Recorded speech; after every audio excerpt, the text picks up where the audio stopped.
Eu convido você a abrir a palavra do Senhor.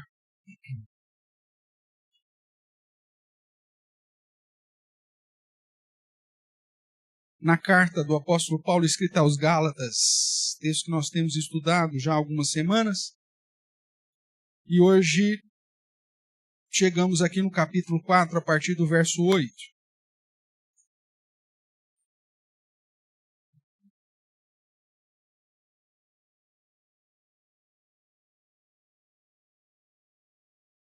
Carta escrita pelo apóstolo Paulo aos Gálatas, capítulo 4, verso 8 até o verso de número 20.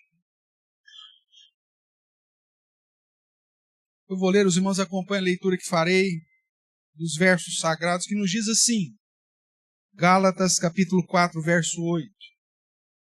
Outrora, porém, não conhecendo a Deus, servíeis a deuses que por natureza não são, mas agora que conheceis a Deus, ou antes, sendo conhecidos por Deus, como estáis voltando outra vez aos rudimentos fracos e pobres, aos quais de novo quereis ainda escravizar-vos?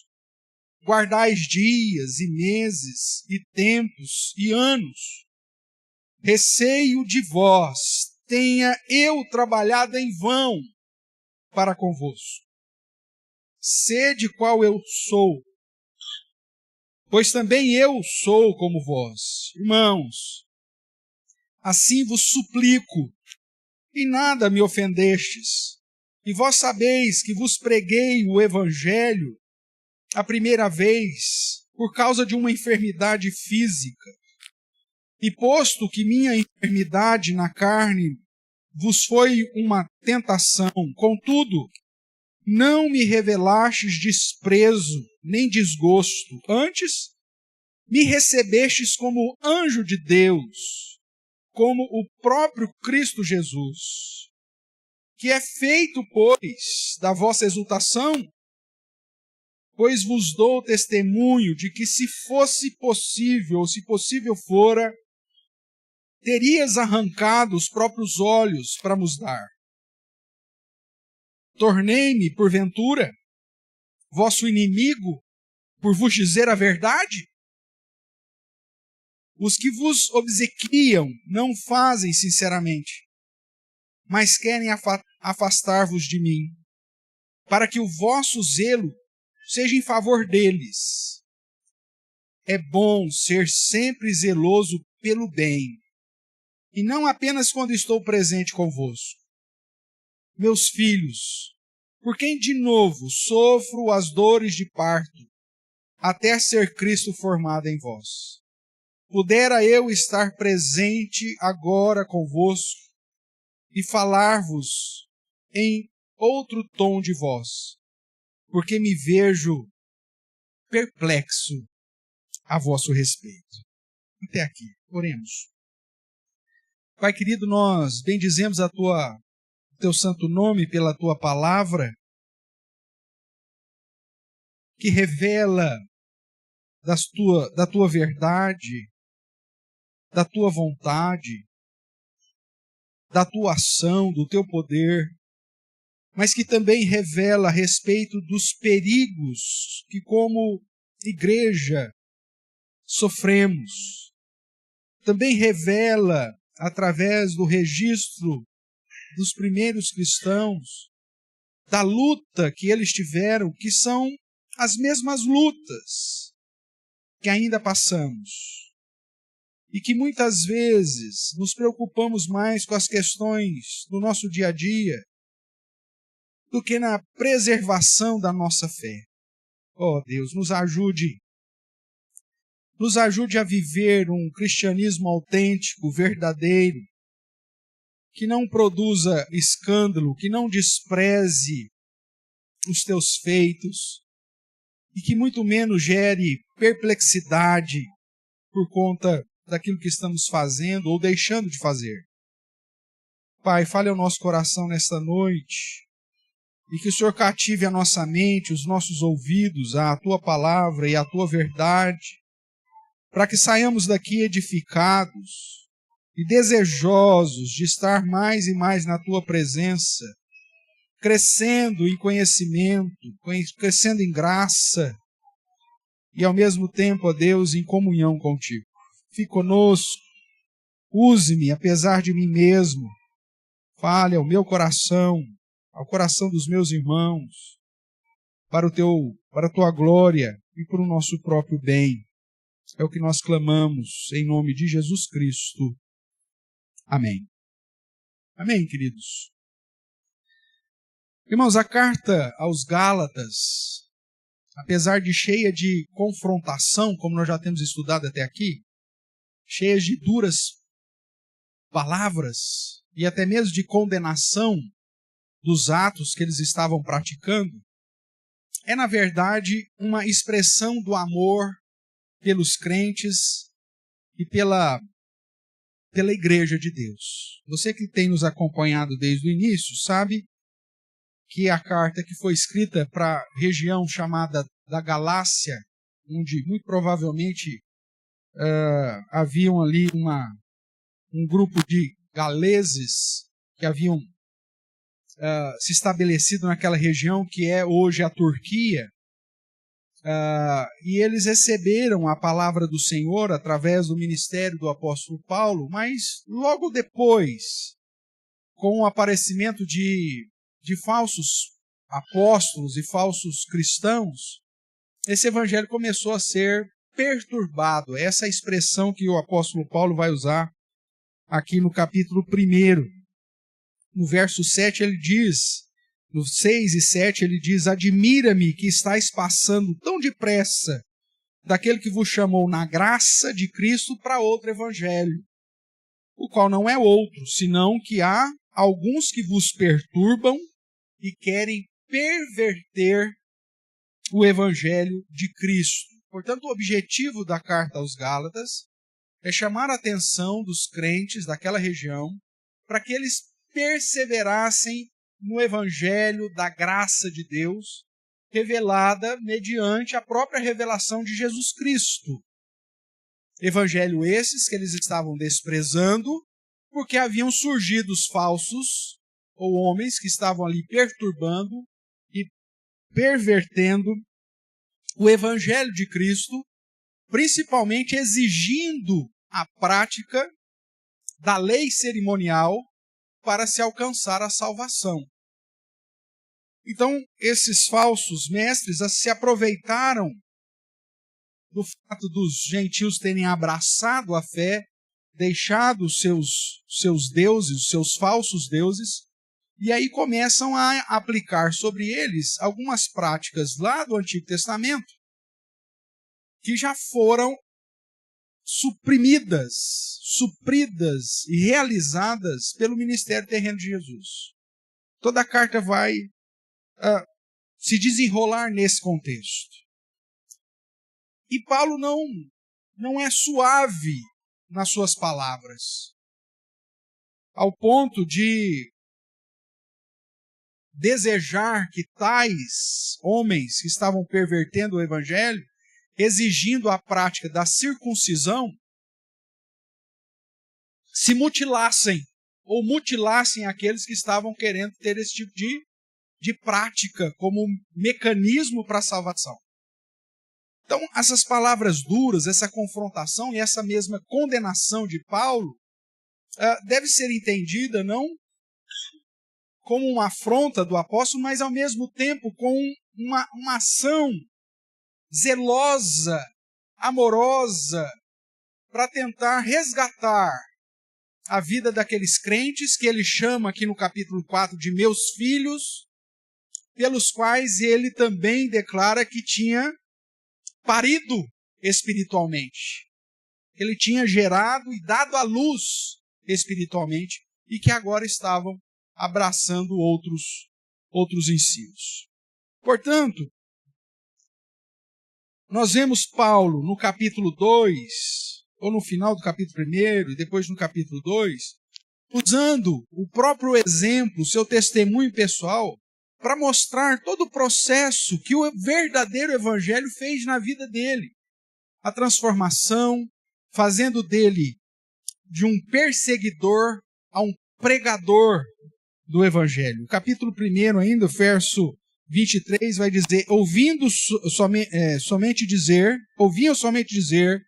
aquele que antes nos perseguia, agora prega a fé que outrora procurava destruir e glorificavam a Deus a meu respeito. Então Paulo acaba usando a carta escrita aos Gálatas para argumentar em favor do bom senso daqueles irmãos que haviam recebido o verdadeiro evangelho da graça e que agora estavam sendo ludibriados, pervertidos, enganados, para que voltasse a esse padrão. E ele usa nessa carta, que é cheia de um teor pessoal, onde nós vemos o apóstolo Paulo, em muitos momentos, usar da experiência pessoal vivida com os Gálatas para chamá-los de volta à verdade do Evangelho da graça. Paulo vai se utilizar de situações vividas, ensinos declarados, dificuldades compartilhadas, momentos de empatia, de amor mútuo. São todos argumentos para que os crentes voltassem ao verdadeiro evangelho revelado em Jesus Cristo. E aqui no capítulo 4 que lemos, é um desses momentos onde o apóstolo Paulo relembra aos crentes da Galácia toda a dificuldade que foi o início do trabalho entre eles.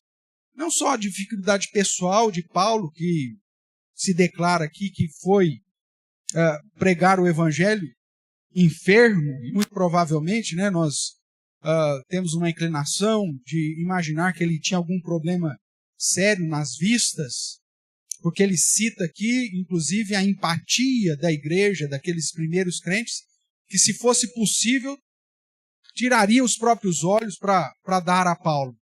E apesar de ser algo meio que repugnante, Paulo ainda vai dizer, vocês não me trataram mal por conta disso. Muito pelo contrário, vocês me receberam muito bem. E não só as dificuldades pessoais de Paulo, mas a dificuldade da pregação do evangelho é suscitada para que Paulo faça com que os crentes relembrem de tudo aquilo que já foi vivido, para que não joguem fora toda aquela experiência que eles já haviam passado ao acolher o evangelho da verdade, ao acolher o evangelho da graça de Deus. Então, essa é a situação que nós vamos encontrar aqui no capítulo 4. Nessa parte, então, do capítulo 4, dos versos 8 a 20, nós temos aqui uma sessão carregada de emoção e fortes lembranças do apóstolo Paulo, tudo na tentativa de argumentar para que a igreja, para que os Gálatas voltassem ao verdadeiro evangelho. Parassem de dar ouvidos àqueles que estavam perturbando e pervertendo o verdadeiro evangelho. A realidade presente gera questionamentos de Paulo. Ele vai dizer, nos versos iniciais que lemos, dizendo, relembrando, trazendo à memória daquele povo, olha, vocês estavam servindo a outros deuses, vocês não conheciam o verdadeiro Deus, mas agora vocês conhecem a Deus, ou muito melhor, vocês foram conhecidos por Deus, e uma vez que vocês foram alcançados por esse evangelho da graça, vocês estão voltando outra vez aos rudimentos fracos e pobres, ou seja, ao escravizar-se da lei, guardando dias, meses, tempos e anos. Paulo então começa a questionar como que isso é possível. Vocês que experimentaram o melhor, estão voltando de novo para o pior. Paulo então, nessa realidade, além desses questionamentos, apresenta os seus lamentos. Ele diz, receio de vós, tenha eu trabalhado em vão. Irmãos, eu fui pregar o evangelho para vocês doente. Não conseguia nem enxergar os pergaminhos. Tinha um problema nos meus olhos. Eu fui aí com sacrifício, preguei o evangelho para vocês, vocês me receberam muito bem, entenderam que a palavra que eu estava pregando não era a palavra minha, mas a palavra de Deus. E agora vocês estão deixando tudo isso. Vocês estão desprezando toda essa história, vocês estão desprezando todo o poder de Deus que vocês experimentaram mediante a revelação de Jesus Cristo. Vocês aprenderam a base da fé cristã, entenderam a obra de Cristo, o evangelho da salvação. Vocês compreenderam que não eram nada, que estavam mortos nos seus pecados e entenderam que a obra de Cristo nos libertou da lei e da escravidão do próprio pecado. E agora vocês estão desprezando tudo isso. Eu receio que tudo o que eu fiz, o tempo de trabalho, o sofrimento que eu passei, todo o investimento missionário que foi feito, todo o processo que eu trabalhei tem sido algo vazio, algo vão. Veja, essa porção da carta carregada dessas emoções, dessas lembranças, gera questionamentos aos Gálatas, apresenta o lamento e ao mesmo tempo um desabafo do apóstolo que investiu parte da vida em favor da pregação do evangelho de Jesus Cristo naquela região. Ver o fruto do trabalho ser ameaçado por tão frágil argumentação daqueles que perturbavam o verdadeiro evangelho fez com que o apóstolo questionasse o seu próprio ministério como algo infrutífero. Ele olha para os gados e fala assim, não é possível. Eu preguei, te ensinei claramente, mas eu devo ter feito de maneira errada. Eu que não devo ter sido um bom pastor, eu que não devo ter sido um bom mestre, porque eu ensino e vocês de uma maneira tão rápida estão voltando a práticas que Cristo já sepultou com o seu ministério. Eu devo ser ruim mesmo.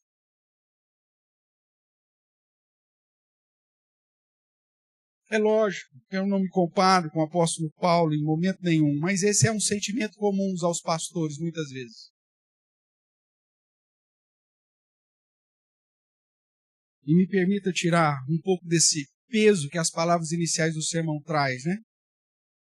Mas é como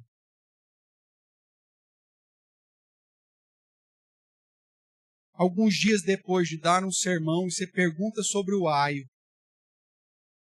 E ninguém nem sabe do que se trata o aio. Os irmãos do curso de teologia sabem o que eu estou falando. É como se meu argumento deve ter sido muito ruim. O meu sermão deve ter sido muito ruim. O meu estudo exegético deve ter sido um fiasco, porque se apresenta o evangelho, se apresenta a verdade, expõe-se o texto, e nem 5 dias depois ninguém mais lembra. E se bobear, volta a práticas contrárias àquilo que havia sido ensinado. É lógico, como eu disse, não me comparo ao apóstolo Paulo, e muito menos o sentimento que ele teve. Ele está falando de uma comunidade inteira. Mas imagine, irmãos, nós que vivemos tanta coisa juntos nesses 6 anos, que já passamos muitos perrengues, muitas lutas em favor do verdadeiro evangelho, da preservação de uma liturgia bíblica, de um ensino teológico firmado das Escrituras, de um sermão fundamentado numa exegese, num sermão expositivo que quebra toda a possibilidade de um sermão alegórico, onde cada um interpreta do jeito que quer e vive do jeito que quer. De repente, o Senhor me conduza para algum outro lugar para pregar o evangelho, ou talvez para fortalecer a fé de outra comunidade, e de repente eu volte aqui por uma ocasião, e eu chegue nessa comunidade e vejo vocês realizando tudo aquilo que eu não ensinei. Deve ser um negócio, sim, terrível.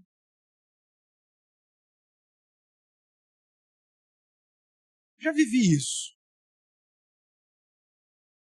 de gastar anos ensinando a igreja, depois já não ser mais o pastor daquela comunidade, voltar depois de algum tempo e olhar para aquela comunidade e falar assim, o que aconteceu?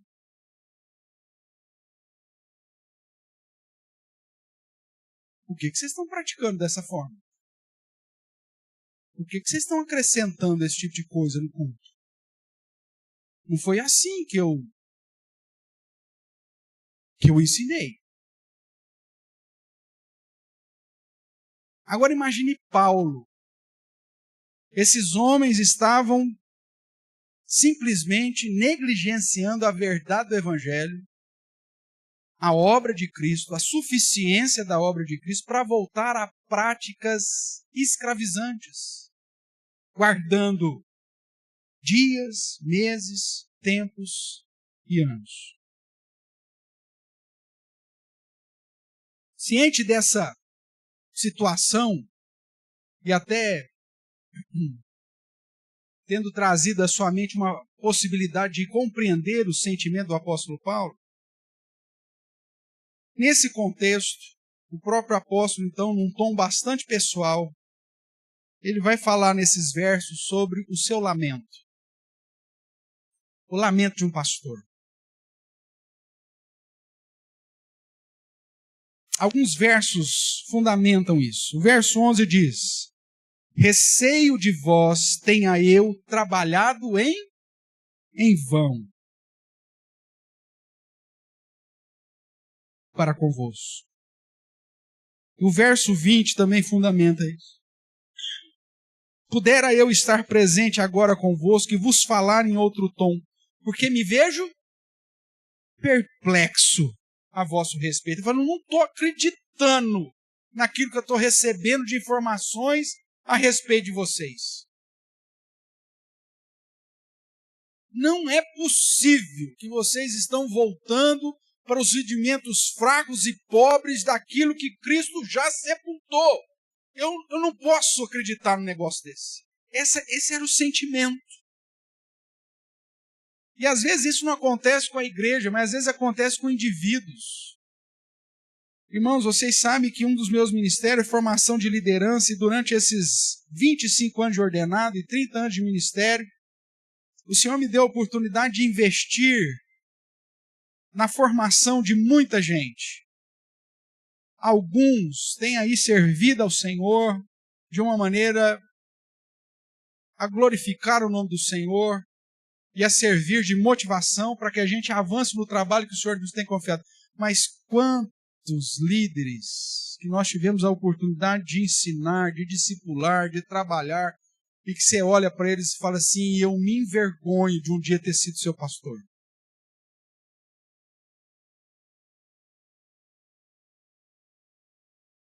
Pessoas que eu gastei horas de ensino, de discipulado,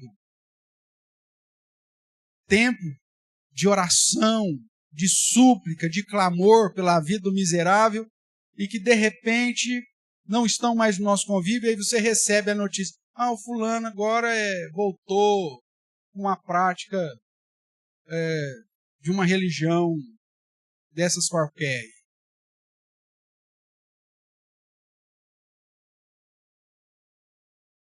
Essa semana mesmo nós tivemos uma situação por conta da visita, de alguns irmãos das igrejas que nós pastoreamos no passado, um deles falando a respeito de um jovem que foi talvez um parceiro durante o meu período inicial no trabalho com jovens e adolescentes.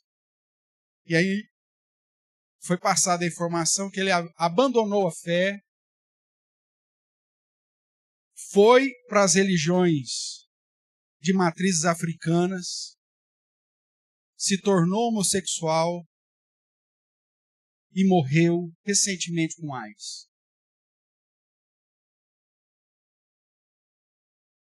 Estou perplexo. O fulano é o fulano. Não é possível. Como pôde? Uma vez que ele conheceu, saiu dos falsos deuses, conheceu o verdadeiro Deus, ou melhor, Deus o conheceu, andou, serviu, pregou, discipulou atuou na formação de outros, evangelizou como poucos. Como pode? Ou usando as palavras do apóstolo Pedro, como pode voltar ao lamaçal? Como pode voltar ao vômito? É algo que vai deixar o líder, aquele que o Senhor levantou como pastor, irmãos, em perplexidade. E essa é a situação do apóstolo Paulo. Por isso, esses versos que lemos apresentam o lamento de um pastor. E esse lamento de Paulo ele vai deixar claro os motivos disso. A primeira coisa que ele vai nos apresentar é que o seu lamento é devido ao desprezo daqueles homens, daquelas mulheres, pela graça de Deus.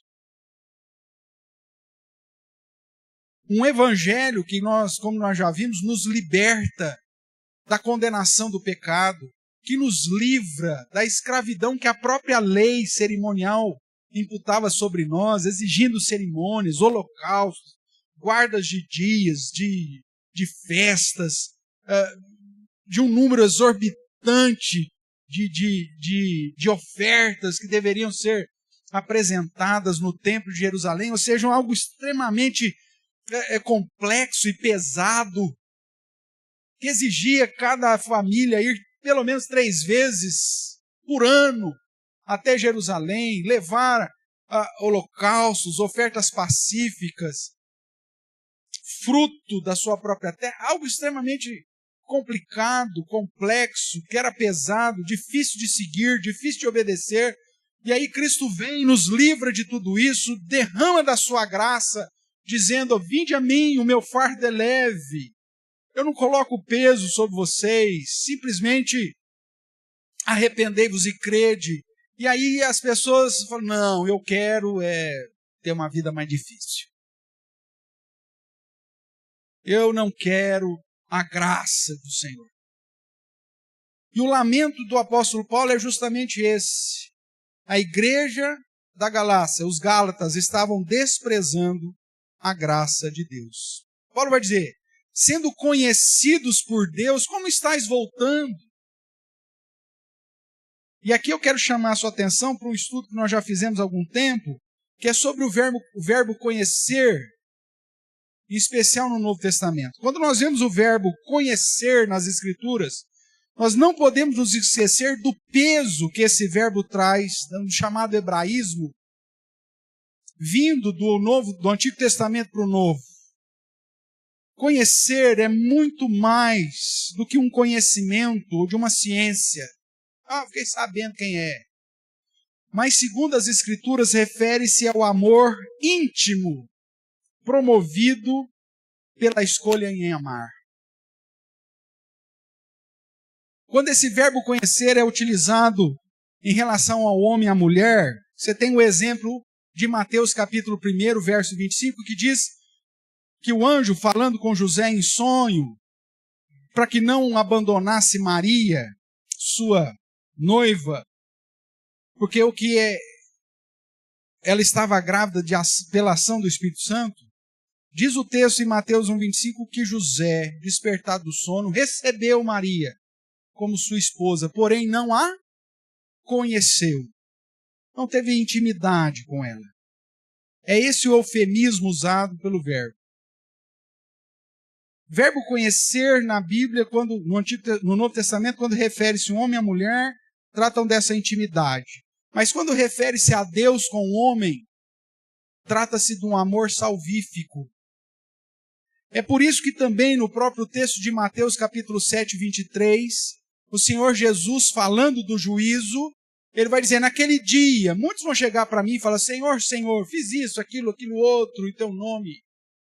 E eu lhes direi: nunca vos conheci. Apartai-vos de mim os que praticais a iniquidade. Mas se Deus é onisciente, como que ele não conhecia? É lógico que ele conhecia, mas o verbo conhecer, ele tem toda uma bagagem que aponta para o fato de amor salvífico.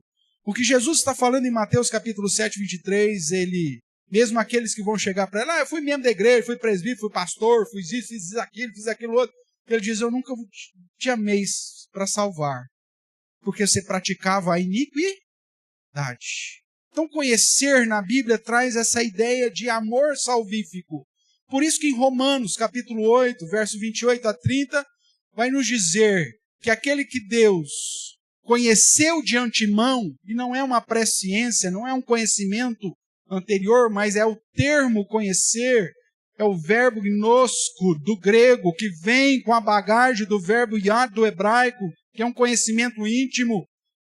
Diz, aquele que Deus amou antes da fundação do mundo, como é dito em Efésios, aquele que foi alvo do amor de Deus, esse foi predestinado, esse foi escolhido e salvo.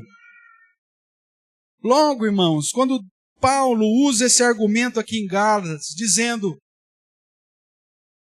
que os Gálatas tinham conhecido a Deus, e ele logo reformula a sua frase dizendo, antes, sendo conhecidos por Deus.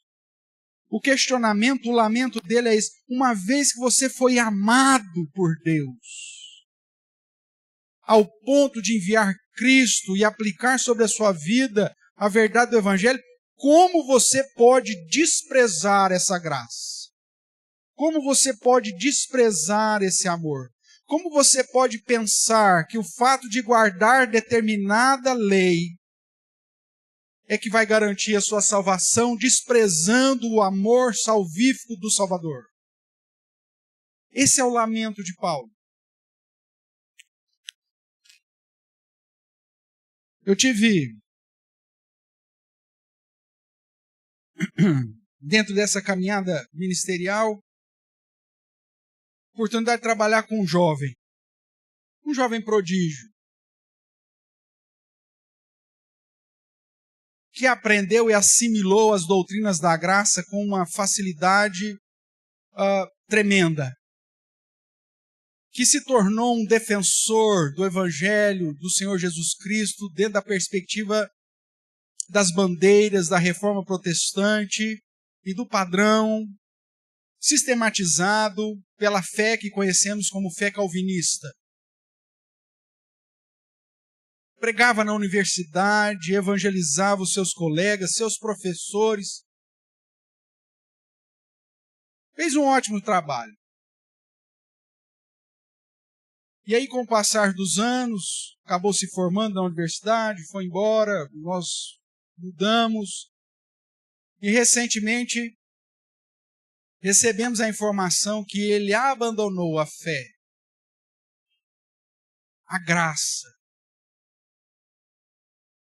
para abraçar a salvação meritória do romanismo. Voltou a ser católico. Tirando foto com imagens, defendendo a mediação de Maria, acendendo vela para santo, beijando a mão do padre como se o padre fosse sacerdote. E a ideia é, que lamento. Como que alguém tão inteligente pode desprezar a graça, o conhecimento de Deus e voltar para os rudimentos fracos de uma salvação meritória? Isso gera lamento, irmãos. E esse era o lamento de Paulo como pastor diante dos Gálatas. Voltar para os rudimentos fracos e pobres era desprezar o grande amor de Deus, era desprezar a sua graça. Mas o lamento de Paulo não está fundamentado só nesse fato.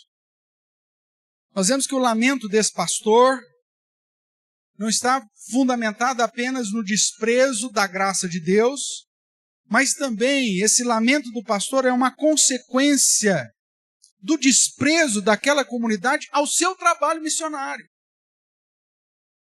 Ele não só lamentava o fato das pessoas desprezar a Deus, mas desprezar a ele também. E ele relembra como eu disse, com tons emotivos, de que quando ele prega o evangelho, as pessoas o acolhem, e ele diz, onde está a exultação inicial de quando eu preguei o evangelho pela primeira vez a vocês, ao ponto de me receberem como eu sendo o próprio Cristo? Cadê essa exaltação? E agora vocês desprezaram essa história. E aí então diz, eu receio ter trabalhado em vão.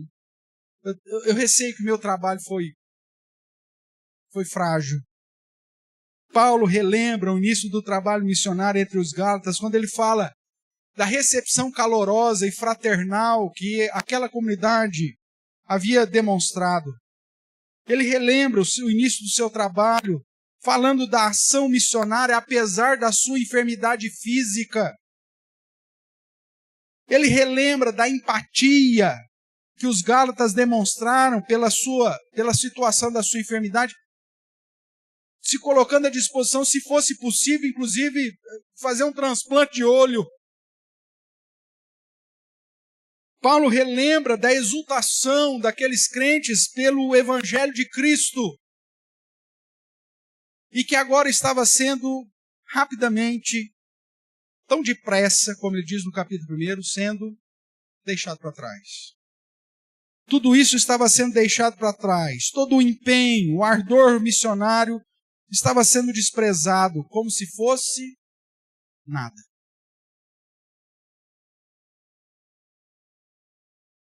É como se aqueles irmãos que estão sendo agregados recentemente à Igreja Presbiteriana Real Aliança, que não acompanharam o plantar e o germinar desta igreja,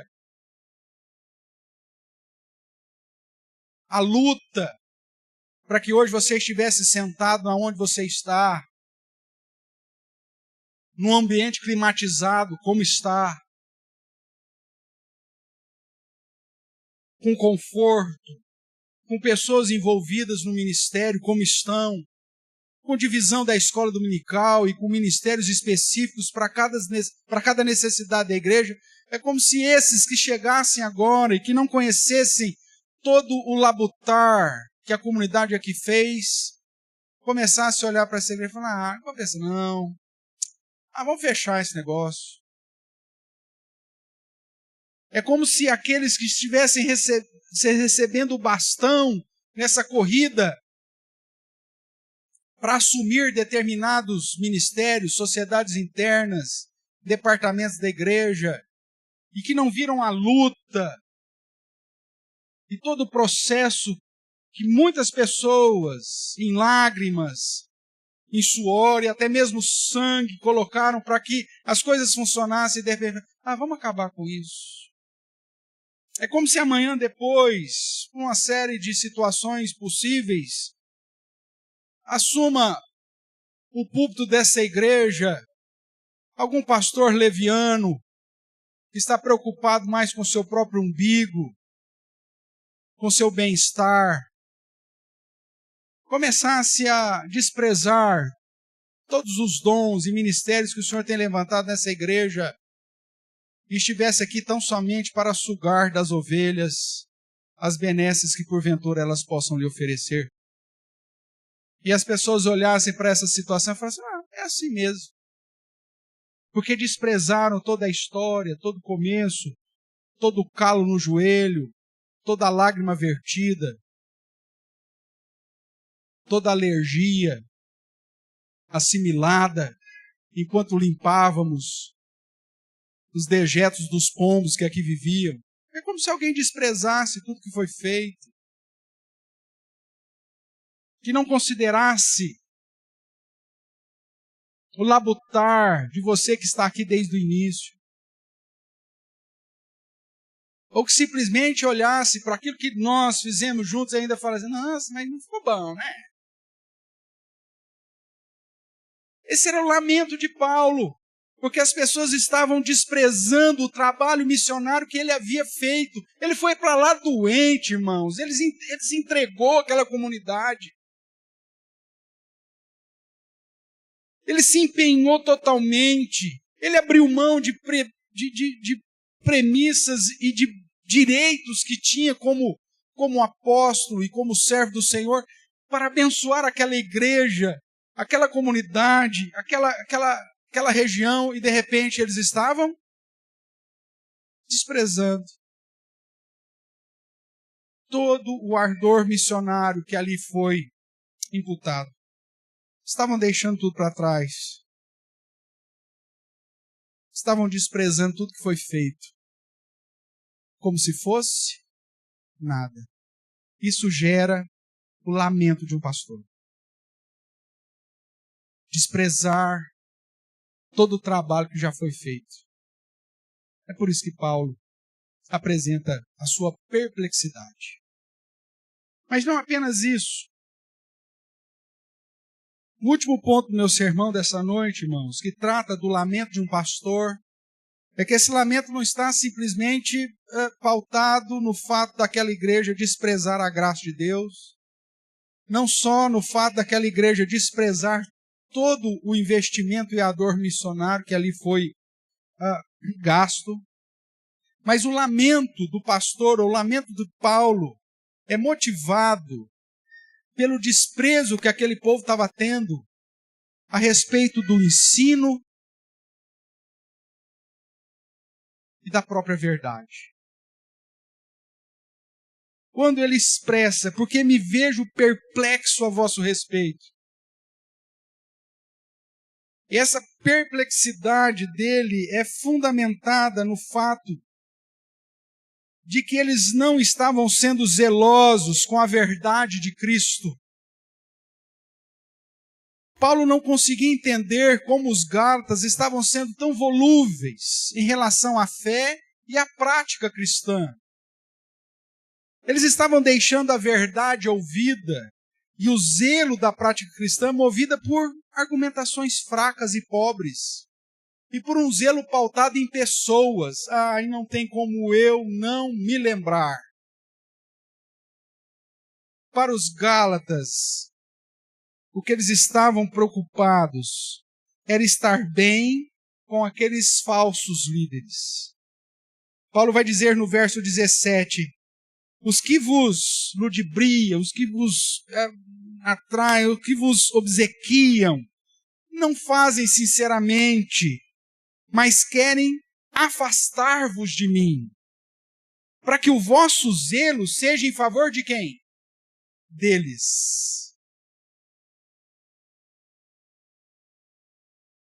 É uma briga de vaidade, irmãos, onde falsos líderes querem ser o alvo de toda dependência, de todo carinho, de todo zelo das ovelhas, ao invés de apontar para Cristo e apontar para Paulo, que no caso era o apóstolo de Cristo. E ele já havia dito isso no início da sua carta, provando que o seu apostolado foi designado pelo próprio Deus. É como se esses falsos mestres, vaidosos, à procura de seguidores, à procura de fãs que os idolatrassem, estavam ali enganando aquele povo para que eles deixassem de seguir os ensinos e a prática que Paulo estava pregando, para começar agora a seguir a tais novos mestres. E a argumentação desses caras é que a filosofia ministerial de Paulo era muito dura. Eu vi isso acontecer. A argumentação desses miseráveis era mostrar que Paulo era inimigo por dizer a verdade. Veja aí o verso 16. Tornei-me, porventura, vosso inimigo por vos dizer a verdade? Aqueles que estão enlaçando vocês, estão falando que eu sou duro, que eu estou sendo inimigo, que eu falo a verdade para você, mas é que eles querem receber o zelo, eles querem receber a sua adoração. Eles querem tomar um lugar no seu coração, de tal forma que você negligencie a Cristo, que é o Senhor da igreja, e comece a seguir pessoas. É essa mesma turma que causou problema lá em Corinto e fez uma divisão na igreja, ao ponto da própria igreja falar: eu sou de Cefas, eu sou de Paulo, eu sou de não sei quem. Quem é Apolo? Quem é Cefas? Quem é Paulo? São pessoas que procuram seguidores para si. E que para ter seguidores, na perspectiva humana, não falam a verdade, porque a verdade confronta. São pessoas que não estão preocupados com o que a Bíblia diz. Não estão preocupados com o que a verdade, o zelo da prática cristã exige, mas estão preocupados em ter um grupo curtindo as postagens deles. Afinal de contas, para essa turba de gente, a Bíblia não é importante. O importante são os relacionamentos. Paulo é inimigo porque ele prega a verdade. Porque ele é muito duro, porque ele exige uma fidelidade a Cristo. Era essa guerra. Uma guerra contra falsos mestres vaidosos, que muitas vezes não queriam perder a posição de liderança dentro da igreja, e que se mantinham nessa posição ludibriando, enganando, e se mostrando amigos, quando deixavam de disciplinar quem deveria ser disciplinado, quando investiam recursos pessoais para te manter preso e na próxima eleição de presbítero votar nele. São esses miseráveis que desprezavam o ensino e a verdade que Paulo pregava e tentavam fazer de Paulo o inimigo da igreja. E Paulo identifica isso, é isso que eles querem me tornar inimigo de vocês, eles querem me separar de vocês para que vocês comecem a segui-los. Mas seguindo segundo práticas que desprezam o ensino e a verdade. Observe que o zelo que Paulo vai tratar aqui, no final do 17, é para que o vosso zelo seja em favor deles. Ou seja, das pessoas que pervertiam o evangelho de Cristo, colocando a amizade como sendo mais importante que a verdade. Paulo, por dizer a verdade, era considerado inimigo. Mas o objetivo daqueles homens era: não, vamos ficar juntos, vamos ter um zelo um pelos outros. O importante aqui é eu e você. O importante não é a verdade, o importante não é a prática cristã, o importante não é fazer aquilo que Deus manda. O importante é que nós temos uns aos outros. Vamos tudo para o inferno, mas vamos junto. Isso que é importante. Essa é a ideia. Porque quando você despreza a verdade de Cristo, você não vai para o lugar que Cristo está. Você vai para o lugar oposto. Só que essas pessoas não estão se importando com a salvação, com o evangelho da graça, com a fidelidade e o zelo à verdade e ao ensino. Eles querem viver um momento e suprirem a própria vaidade. Esses, aproveitando a ausência física de Paulo, como lobos vorazes, falavam coisas pervertidas para arrastar os discípulos atrás deles. Como o próprio apóstolo Paulo vai exortar os crentes ou os presbíteros de Éfeso lá em Atos 20, dizendo: eu vou sair, mas vão aparecer lobos vorazes. E o que é pior, do meio de vós, vão surgir falsos mestres, que estão preocupados com o próprio coração, que estão preocupados em ter seguidores, ao invés de apontar para Cristo. Esse era o lamento de Paulo, irmãos. Um povo pelo qual ele sofreu as dores do parto, orando por eles, pregando o evangelho, ensinando-os, atendendo-os, recebendo, ouvindo, visitando, acompanhando, tratando. De repente se viram contra Paulo, porque Paulo falava a verdade. Eu não quero ouvir a verdade. Eu quero ouvir aquilo que os meus ouvidos gostam.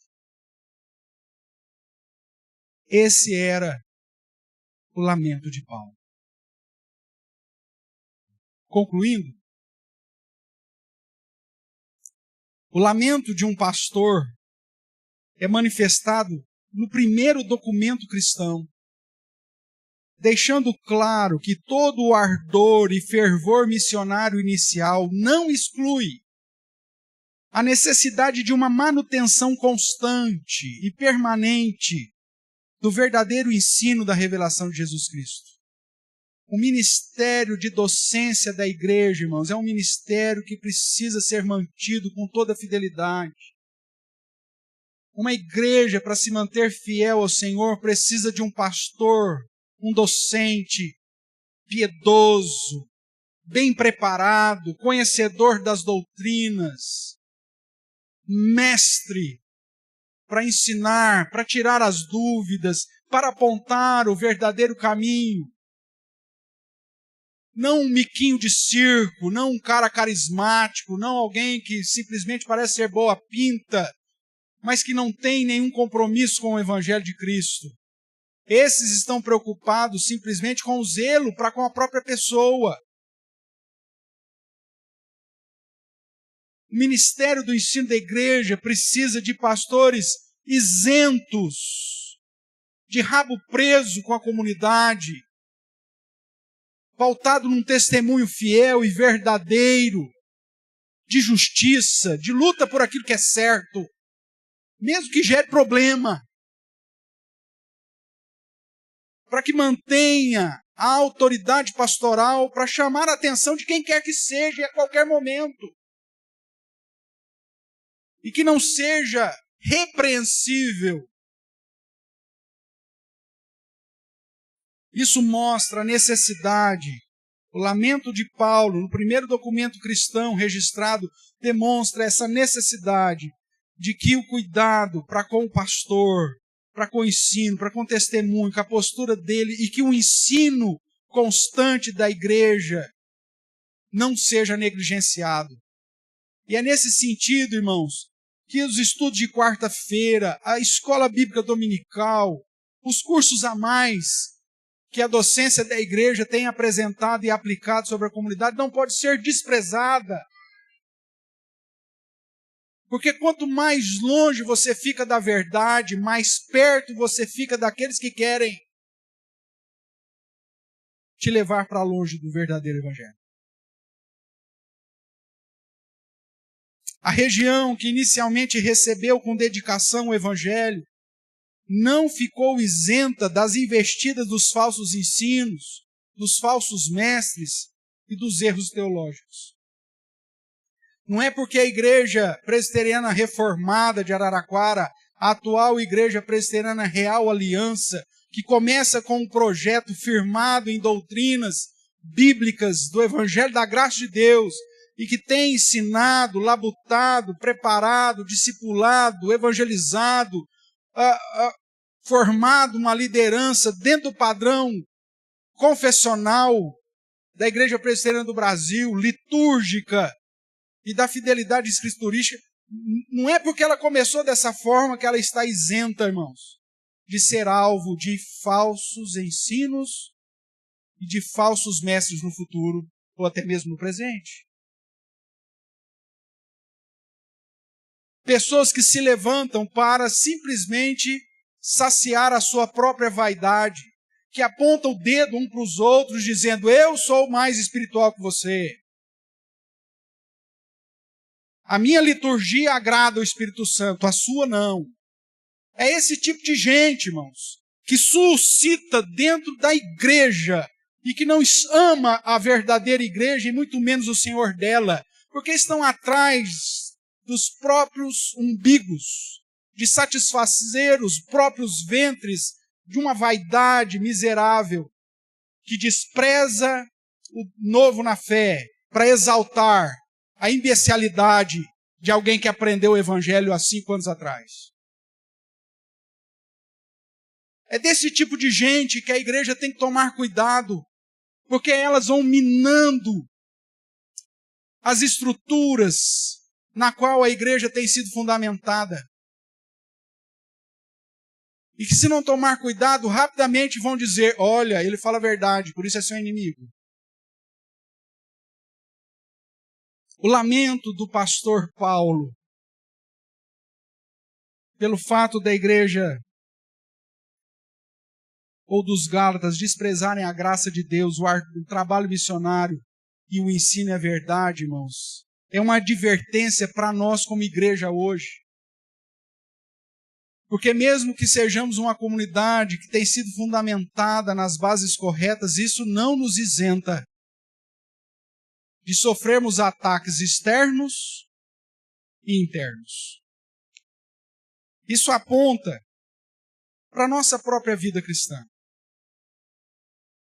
Como diz o rei Salomão, não importa como as coisas começam, mas sim como elas terminam. Não importa se a Igreja Presbiteriana Reformada de Araraquara, a atual Igreja Presbiteriana Real Aliança, começou bem. Começou em fidelidade, fundamentada na palavra,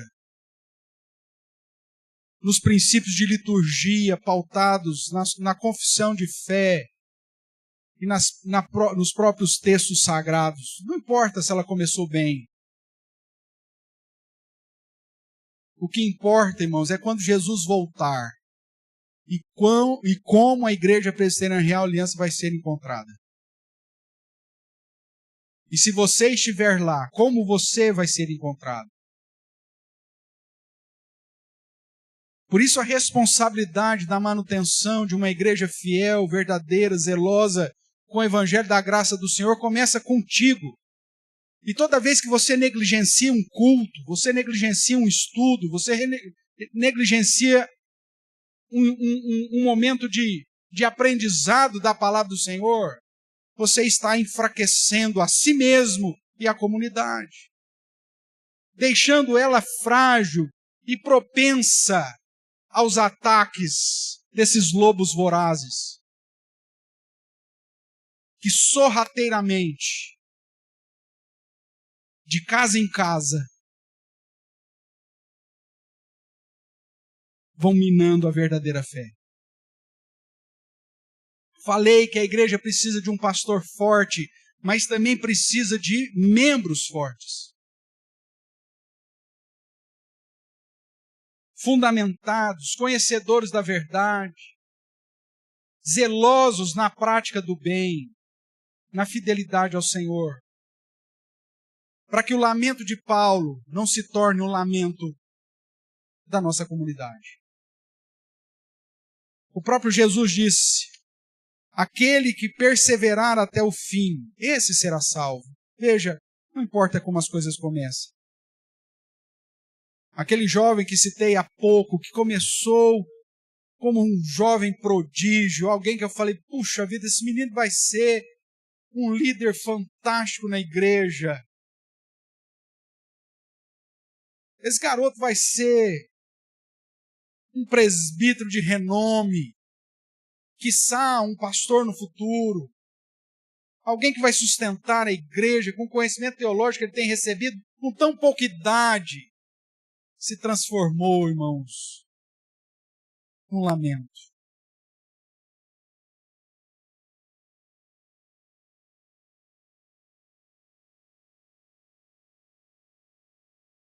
porque desprezou a graça, o ensino, a verdade, a labuta de crentes que o apoiaram, que investiram, que o sustentaram por anos, para correr atrás de uma fé que deposita a possibilidade de salvação em atos meritórios. Estou perplexo.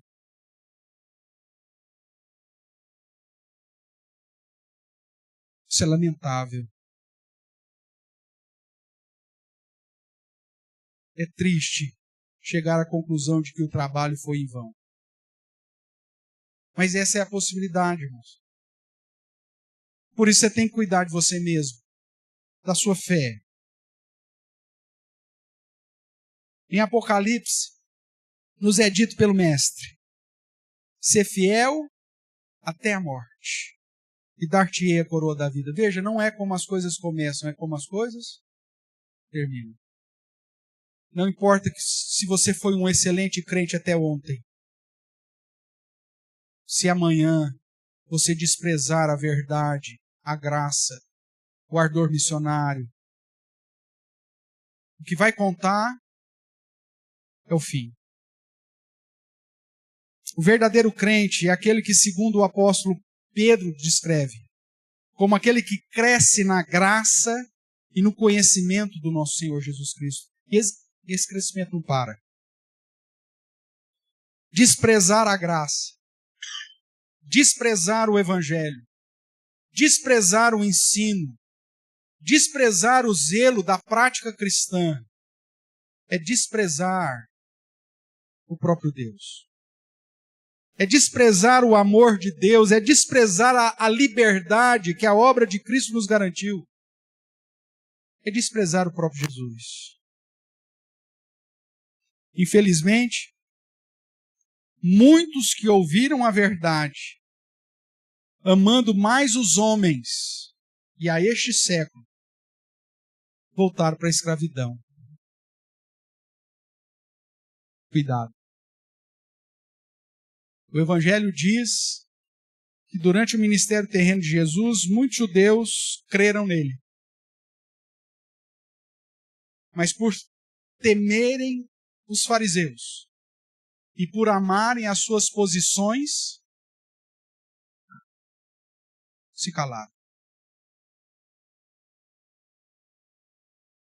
A palavra do apóstolo Paulo ao jovem pastor Timóteo é pertinente a todos nós.